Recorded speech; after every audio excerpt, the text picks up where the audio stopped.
Hi everyone, this is Poonam. आप सभी का स्वागत है मेरे YouTube channel BEd classes by Poonam Sharma.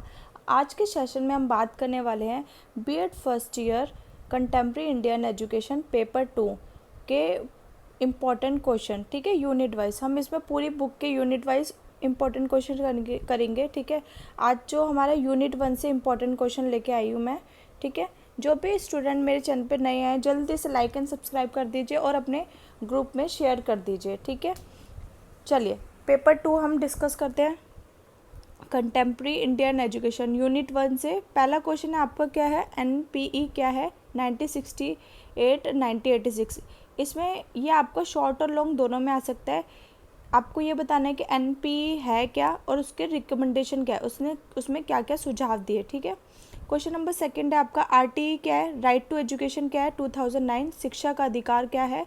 इसके आपको विशेषता बताने हैं, फीचर्स बताने का विस्तृत वर्णन कीजिए। ठीक है, अब आपका है right of children, role of teacher, school management और करिकुलम इवोल्यूशन, इसमें इनकी क्या भूमिका होती है। ठीक है, ये क्वेश्चन भी बन सकता है। एक क्वेश्चन आपका इससे बन सकता है कि राइट टू एजुकेशन क्या है और उसकी विशेषताओं का वर्णन कीजिए। ठीक है, फिर आपका एक नेक्स्ट क्वेश्चन बन सकता है आरटी 2009 क्या है। ठीक है, राइट ऑफ चिल्ड्रन क्या है, उसके बाद रोल ऑफ टीचर क्या है, टीचरों की क्या भूमिका है, स्कूल मैनेजमेंट स्कूल प्रबंधन क्या है और करिकुलम इवोल्यूशन क्या होना चाहिए। ठीक है, फिर आपका आता है क्वेश्चन नंबर 4, पॉलिसीज एक्ट और प्रोविजन रिलेटेड टू एजुकेशन क्या है, आर्टिकल 14 15 16 30 51। कभी कभी ये क्वेश्चन ना शॉर्ट में पूछे थे कि आर्टिकल 14 को एक्सप्लेन कीजिए, आर्टिकल 15। ठीक है, ये कर लेना, आप सारे आर्टिकल कर लेना, ये इम्पोर्टेंट है। भारतीय संविधान में दिए गए शैक्षिक प्रावधान क्या है, ये हर बार पेपर में ज़रूर आपको क्वेश्चन देखने को मिलता है। फंडामेंटल राइट्स है क्या है, मौलिक अधिकार क्या है और उसके महत्व को बताइए। ठीक है, ये बहुत इजी क्वेश्चन है, फंडामेंटल राइट है, क्योंकि आपने अपने क्लास में भी पढ़ा होगा, क्लास 10th में 12th में। ठीक है, एक क्वेश्चन ये भी आ जाता है कि फंडामेंटल राइट्स और फंडामेंटल ड्यूटीज़ में डिफरेंस बताइए। ठीक है, इसको अच्छे से पढ़ लेना है, एक बार जस्ट इसको रीड आउट कर लेना, बहुत इजी क्वेश्चन है। और ये राइट टू एजुकेशन भी बहुत इजी क्वेश्चन है। क्वेश्चन लास्ट क्या है आपका, सेकंड लास्ट क्या है, कॉन्करेंट स्टेटस ऑफ एजुकेशन क्या है, शिक्षा की समवर्ती स्थिति क्या है, ये आपका शॉर्ट में आ जाता है 4 मार्क्स का। डिप्राइव्ड क्या है, वंचित वर्ग से क्या अभिप्राय है, इसके टाइप्स कौन से हैं, explain education of the deprived, वंचित वर्ग में शिक्षा की क्या भूमिका है। ठीक है, तो आपका होमवर्क है, आपको कौन कौन से क्वेश्चन करने हैं यूनिट 1 में।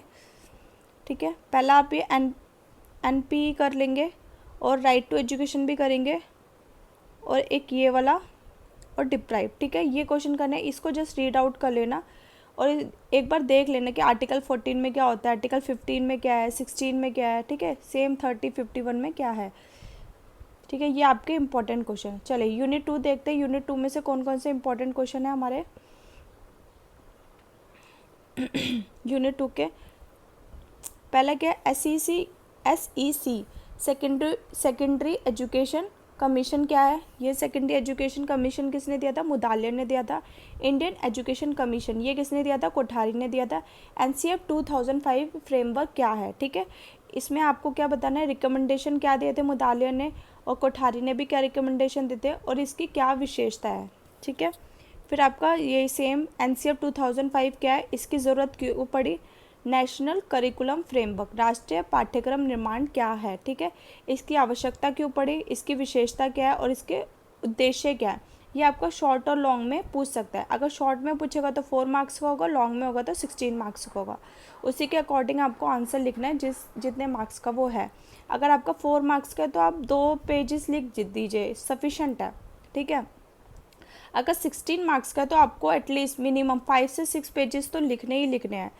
प्रोग्राम ऑफ एन एक्शन क्या है 1992 और सजेशन क्या है उसके, कार्यवन कार्यक्रम क्या है, उसको कितने सेगमेंट्स में डिवाइड किया है। ठीक है, इस क्वेश्चन में से यही पूछता है बस। NEP क्या है, राष्ट्रीय शिक्षा नीति क्या है 1986, इसकी विशेषताओं का वर्णन कीजिए। अब आपके कुछ ये मेकाले का विवरण पत्र क्या है, इस मेकाले ने क्या क्या शिक्षा नीति के लिए सुझाव दिए थे। ठीक है, उसके विवरण पत्र के क्या गुण थे और क्या दोष थे।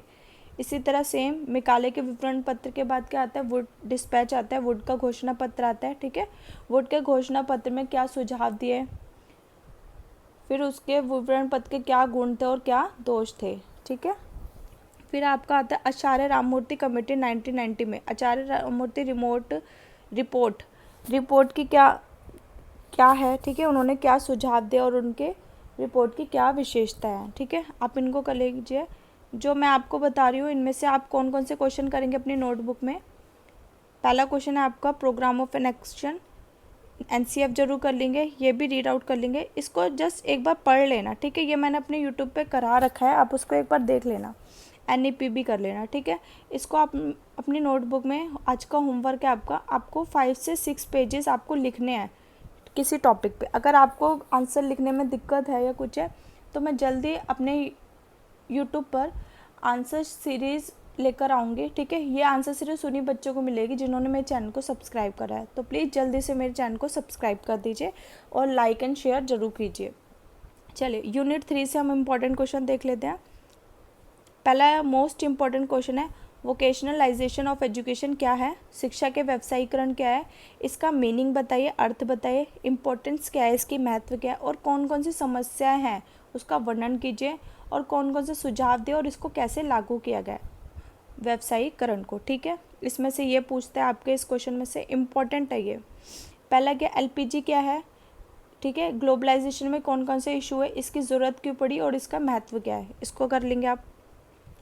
मॉडर्नाइजेशन क्या है, इसके एडवांटेज और डिसएडवांटेज, ये प्रीवियस ईयर से तो हमेशा ही क्वेश्चन देखने को मिलता है। ठीक है, तो ये मोस्ट इंपॉर्टेंट क्वेश्चन है, मॉडर्नाइजेशन क्या है, आधुनिकीकरण क्या है। फिर आपका आता है न्यू इकोनॉमिक रिफॉर्म्स क्या है।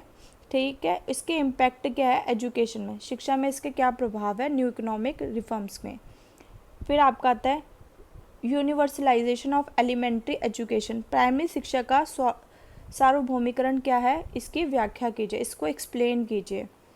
आपका ये शॉर्ट नोट में आ सकता है 3 लैंग्वेज फॉर्मूला और मिड डे मील। ठीक है, इसको आप पढ़ लेना, बहुत ईजी है। मैंने ये इसकी वीडियो अपने यूट्यूब चैनल पे बना रखी है, आप उसको जरूर देख लेंगे। तो आज का आपका होमवर्क है, आपको कौन कौन से क्वेश्चन करने हैं।